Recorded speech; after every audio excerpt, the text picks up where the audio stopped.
it's another video. This one is about arc length.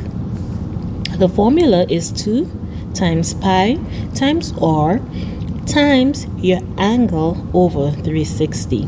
Now, I need to find the arc length AB.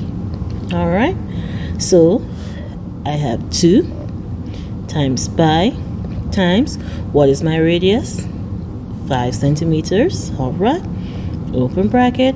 My angle, that arc length, is the same as my angle, 1/4. That arc here is the same as the measure of my angle, so 114 over 360. You plug that into your calculator, and whatever it gives you will be your answer. That's it. That's the arc length of AB. Another example.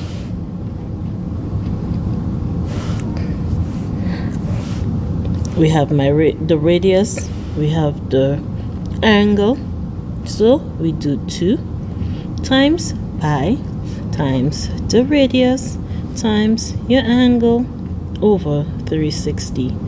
Pop that into your calculator, then it should give you this thing here. Any questions? See the next video.